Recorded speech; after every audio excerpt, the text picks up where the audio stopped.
In 1952, a young princess went into a Kenyan forest and emerged as a queen. But it was between 1954 and 1962 that Elizabeth II truly defined what it meant to rule in a modern, post-war world. Elizabeth was never meant to be queen. Her life changed forever when her uncle abdicated the throne. Raised in the strict tradition of the British royals, she was a quiet child who loved her dogs and the outdoors. During World War II, she insisted on joining the Auxiliary Territorial Service. She learned to fix truck engines and drive heavy vehicles, proving that even a future ruler wasn't afraid to get her hands dirty for her country. In 1947, she married Prince Philip. Their partnership would become the bedrock of her reign. Philip, a naval officer, provided the support she needed as the weight of the crown approached. By 1954, the new queen embarked on a massive 6-month tour of the Commonwealth. She traveled over 40,000 miles, meeting millions of people, and solidifying her role as a global leader during a time of immense change. Elizabeth was the first monarch to embrace television. Her coronation was a global media event, and she used the new medium to bring the monarchy into the living rooms of ordinary people, making the crown relatable for the first time. Despite the banquets, the queen preferred a simple life. She enjoyed fresh fruit, Earl Grey tea, and simple vegetarian sandwiches during her private afternoons. This grounded nature helped her endure decades of public service. The 1956 Suez Crisis was the first major political test of her reign.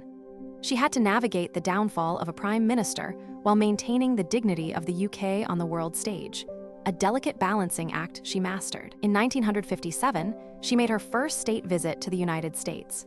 Meeting President Eisenhower, she strengthened the special relationship between the two nations, proving her skill as a diplomat and a stateswoman. Between 1954 and 1962, the British Empire began to transform into the Commonwealth. Elizabeth oversaw this transition with grace, welcoming new nations and ensuring the transition was peaceful and respectful. During this period, she balanced the duties of a queen with those of a mother. With the births of Prince Andrew and Prince Edward on the horizon, she worked to create a sense of normalcy within the palace walls. The queen became a fashion icon of the 1950s. Her elegant dresses and signature hats defined an era of class and sophistication, influencing women all across the globe and the United States. In 1957, she delivered her first televised Christmas message. It was a revolutionary step that allowed her to speak directly to her subjects, bypassing the traditional filters of the press and government. Not everyone was a fan. In the late 50s, Lord Altrincham criticized her speaking style as out of touch.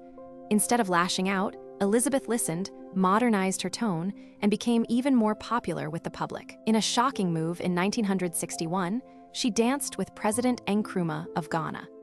It was a powerful statement against racial segregation and a sign that the Queen was more progressive than many of her advisors. Her 1959 tour of Canada was the most extensive ever. She traveled to every province and territory, reinforcing the Crown's relevance in North America and deepening the cultural ties with the United States. Throughout the late 50s, as the world felt unstable due to the Cold War, the Queen remained a constant. She was the one thing people could count on, a symbol of stability in a rapidly shifting world. By 1962, the Queen had transformed the monarchy. She had survived scandals, political upheaval, and social change, proving that the ancient institution could adapt to the modern world and thrive. The foundations she laid between 1954 and 1962 allowed her to reign for 7 decades. Her commitment to duty above all else became her defining characteristic and her greatest gift to history. Queen Elizabeth II wasn't just a ruler. She was a witness to history who eventually became history itself.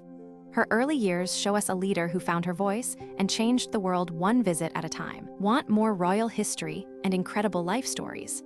Subscribe to Biographies Repo and never miss a deep dive into the world's most fascinating rulers.